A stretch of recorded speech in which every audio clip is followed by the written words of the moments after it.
कटक जिला निश्चित कोइली तहसिल अधीनस्थ काकुड़ियापदा गाँव में जलबंदी स्थिति। प्रतिमा बारिक एवं तांको परिवार प्राय 3 वर्ष है वर्षा दिने मुख्य रास्तार पहुंचवाक पानी रे पशि जावाक पड़ुछि। छात्र छात्री मानक कथा न कहिले भल। अत्यधिक वर्षा हेले बही बस्तानी रे डोरी बंधा होई घरे रहुछंती छात्र छात्री माने। प्रतिमा घर निकट को जाइथिबा बेणीरामपुर माइनर केनाल बंध जल संपद विभाग रास्ताटी मुख्य रास्ता को संजोगर एकमात्र रास्ता थिला। हेले 4 वर्ष हेब एही केनाल बंध रास्ता को किछि व्यक्ति जबरदखल करी बंदी करदेबारु ए रास्ताटी एबे गमनागमन पई बाधा सृष्टि होईछि। एथिपाई प्रतिमा निश्चित कोइली तहसिलदार कटक सब कलेक्टर पर्यंत अभियोग करथिले मध्य एजाबत जबरदखल उच्छेद होई नाही।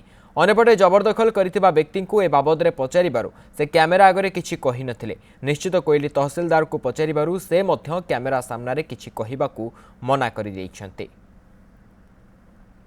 आम आगुरी चपटे जाऊँ आम गोटे रास्ता था सेठी गोटे लोक घर करदे आम आउटे पटे घर बाटे जाऊँ आमर बहुत पानी आम गला बेलू पानी पशिना जाऊँ आम स्कूल आसीचु अधा दिन स्कूल है अधा दिन स्कूल छुट्टी होना आम घर आऊँ आम 4 वर्ष है सरकार नाला बंधे जाऊँ तेणु करी दी पटे 2 जन जड़े कहला मो जगह आउ जड़े कहला मो नाला बंध आकुआरी मो बापा अमल रखी रखी कहीकि बाड़टा को बंद करदे ये घर करदे सी बाड़ बंद करदे तेणु पु आम 3 वर्ष है आउ जापरूना ये घरटी 3-4 वर्ष है 4 कर जाक बण जंगल जो रास्तार जाऊे नाल पीडब्ल्यू नालबंधटी से नालबंधटी पूरा अपर पक्ष पार्टी ताकू माप करके नालबंध देहरे जो जाऊे पिलर प्रति तार बाड़ दे देइछि जोटी बर्तमान नाल अच्छी प्रकृत से नालटी बर्तमान अन्य लोक ताकू से आबद्ध कर देइछि से 10,000 टंका भी नहीं छाड़ो बोली केस कुसा ये बाबद बहुत होती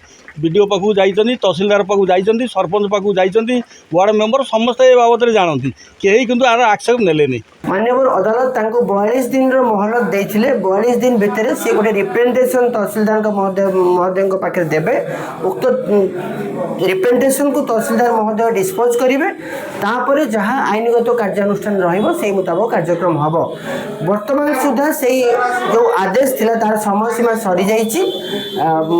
आपत्तिकारी सत्यवादी नायक कौन प्रकार दरखास्त तहसिलदार महोदय पाखे दे ना से बर्तमान तहसिलदार महोदय पाखे संपूर्ण क्षमता रही से माननीय उच्च न्यायालय आदेश मुताबक जहाँ पदक्षेप नवा कथा से नहीं पारे।